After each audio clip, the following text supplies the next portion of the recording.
Alexandre Dubé. Où les idées se confrontent et se façonnent.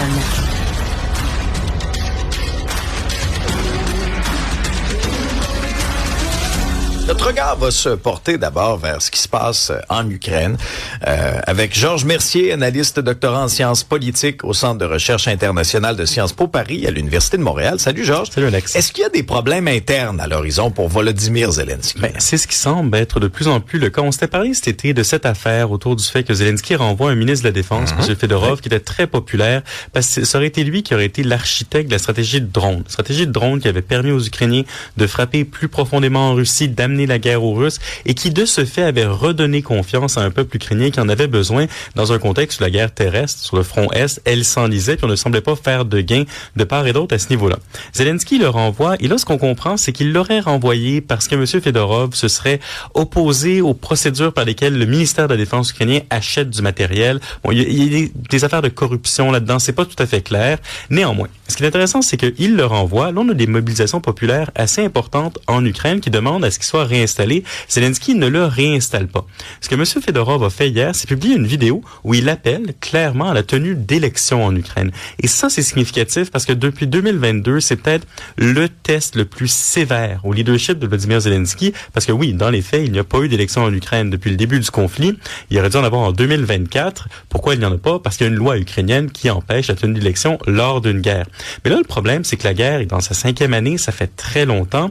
Le front est enlisé, comme je le disais. Et donc, il y a un enjeu démocratique. Et qu'un homme influent, qui a surtout une forte popularité en Ukraine, le demande, ça augmente la pression sur Volodymyr Zelensky, d'autant plus que M. Fedorov pose une question qui se pose de plus en plus, c'est si la guerre ne se résout pas, est-ce qu'on peut vraiment se permettre du côté ukrainien de ne plus tenir d'élections sous prétexte qu'il n'y a pas de cessez-le-feu, qu'il n'y a pas de résolution? Et là, ce qui est intéressant, Alex, c'est que ça va clairement jouer dans une propagande russe qui, depuis le début du conflit, veut présenter M. Zelensky comme étant illégitime. Là, si vous avez une voix crédible au sein de l'appareil ukrainien qui appelle à des élections, bien, ça vient compliquer la posture du président ukrainien. Oui, non, ça c'est clair. Et ça survient au moment aussi où, Georges, où on sent que les frappes augmentent entre la Russie et l'Ukraine.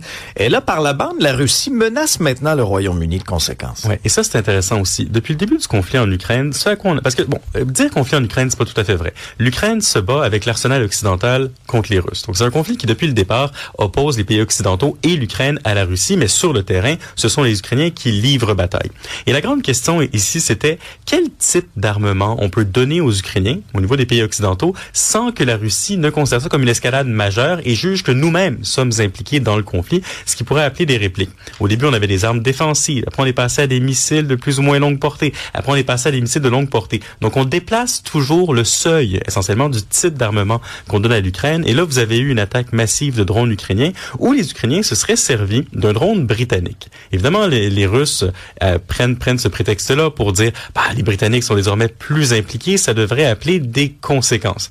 Est-ce qu'il y aura vraiment des conséquences? De quel type pourraient-elles être? Ça, c'est pas clair du tout, parce qu'on est aussi habitué aux menaces russes depuis le départ. Et depuis le départ, on menace, on n'agit pas vraiment. Cela étant dit, au niveau de la Russie, on est très bon pour tenter de déstabiliser les pays européens par des cyberattaques. Les Russes avaient quand même fait assassiner des gens sur le sol britannique il y a quelques années. Donc, on verra ce qui va se produire ici. Mais vraiment, la question qui se pose, c'est vraiment celle du seuil. C'est qu'il y a un moment où peut-être que les Russes considéreront que l'implication occidentale, que les armes utilisées sont trop létales, sont trop efficaces, maintenant que les Ukrainiens amènent la guerre sur le terrain en Russie pour que ça n'appelle pas de riposte. On verra, mais voilà, au niveau verbal, au moins, c'est potentiellement inquiétant. D'un conflit à l'autre, maintenant, au Moyen-Orient. Là, c'est encore le bordel. Trump dit, il n'y a même plus de discussion avec l'Iran.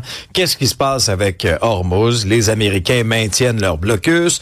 Et, dans le concret, les Iraniens auraient lancé 2 missiles balistiques vers les Émirats arabes unis. Donc, on continue de s'en prendre aux pays limitrophes, là. Et ça, c'était pas arrivé depuis mai. Et là, ce qui est intéressant, c'est qu'on tente de tirer, on ne sait pas si on voulait sur des navires ou sur les Émirats, mais en tout cas, on lance des missiles vers les Émirats arabes unis. On l'avait pas fait depuis mai. Et normalement, depuis le début du conflit, les Iraniens frappaient en réplique à des attaques américaines. Là, il n'y a pas eu, à notre connaissance, de nouvelles attaques américaines pour provoquer ce tir de missiles-là vers les Émirats arabes unis, comme si les Iraniens, non contents de simplement imposer des douleurs économiques à la planète, voulaient désormais les accroître et prenaient une posture de plus en plus offensive. Le Financial Times nous apprenait qu'au sein des dirigeants iraniens, là, on considérait même à terme, frapper des bases militaires américaines dans le sud de l'Europe. Ah ouais. C'est ce qu'on constate, c'est pas fait, là. Dans le sud de l'Europe, si les Américains devaient provoquer une autre escalade. Donc vraiment, en Iran, là, vous avez un régime qui s'est consolidé. On a eu une panoplie de nominations de personnes qui tiennent une ligne dure au sein du gouvernement, qui se préparent à une guerre longue, mais qui est aussi prêt à prendre une posture plus offensive pour accroître la pression sur les États-Unis par le biais des autres pays, voire même à frapper des bases américaines en Europe. Donc vraiment, c'est une escalade potentiellement importante. Et là, ce qui est intéressant, Alex, c'est, comme je le disais hier, c'est une possibilité qui se concrétise. Peut-être que le blocus américain, où on tente d'étrangler l'économie iranienne, il commence à faire mal. Et puisqu'il commence à faire mal, les Iraniens eux-mêmes veulent débloquer le conflit. Et la seule manière qu'ils peuvent le faire, c'est en repassant à l'offensive. Peut-être un signe positif pour les Américains ici. Les prochains jours nous le diront. Ouais, mais on passe quand même d'une journée à l'autre à dire une chose et son contraire. Du côté des Américains, on dit que le blocus reste en place, que le détroit d'Ormuz est ouvert, en opération, que les mines sont tirées de la voie navigable. Puis là, l'Iran qui dit, non, Ormuz est fermé. Et la seule déclaration commune, c'est on se parle pas. C'est une ligne de confiance au niveau de Hormuz. La question, c'est les armateurs, les opérateurs de navires, ils font confiance à qui pour passer ou non. Cela étant dit, ce qu'on apprend de plus en plus, c'est qu'on parvient à faire sortir du pétrole du Moyen-Orient. Hein. C'est peut-être pour ça que les cours de l'énergie n'ont pas explosé. Bon, ils ont sévèrement augmenté, mais ils n'ont pas explosé. Et on sait qu'il y a des navires, des pétroliers, notamment liés aux Émirats arabes unis, qui réussissent à traverser Hormuz en longeant les côtes d'Oman. Peut-être que les Américains, c'est une possibilité, hein, je dis pas que c'est le cas, mais peut-être que les Américains sont plus efficaces qu'on ne le croit pour faire sortir du pétrole. Et si c'est le cas, ben ça vient ajouter de l'eau au moulin à ce que je disais, que la stratégie d'étranglement économique de l'Iran, peut-être qu'elle fonctionne de plus en plus, surtout, et ça je le répète, surtout si les Américains, comme je disais, parviennent à faire sortir de l'énergie du Moyen-Orient. Et en politique intérieure, maintenant, aux États-Unis, là, il y a d'autres institutions qui essaient de résister au pouvoir réglementaire du président Trump. Là, c'est Disney et ABC qui poursuivent l'équivalent de notre CRTC à nous. Là. Et là, j'aimerais dire que Mickey Mouse résiste à la Maison-Blanche.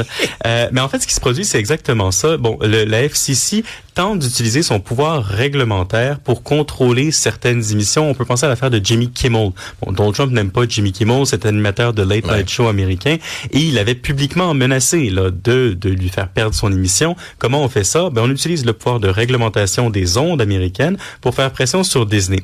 Disney dit là, assez, c'est assez, et poursuit la FCC pour abus de pouvoir, finalement. On dit, vous vous attaquez à notre liberté d'expression, vous outrepassez votre pouvoir réglementaire. On verra comment les tribunaux vont juger de ça. Mais ce qui est intéressant, c'est quand même que là, la stratégie d'accommodation pour de plus en plus d'acteurs aux États-Unis, c'était Harvard la semaine dernière, là c'est Disney aujourd'hui, ne semble plus efficace et on passe à l'offensive. Et qu'est-ce qui se passe fréquemment, Alex? C'est que les tribunaux donnent raison à ceux qui résistent à la Maison-Blanche, alors que ceux qui passent des accords tendent à souffrir plus qu'autre chose. Ça pourrait être ça le prochain dessin animé de Disney. Mickey Mouse qui résiste à Donald Duck. Mais ça, je la vois, la bande dessinée. On la voit, on voit la bande-annonce. Merci. Scrooge McDuck. Merci, Georges. Salut.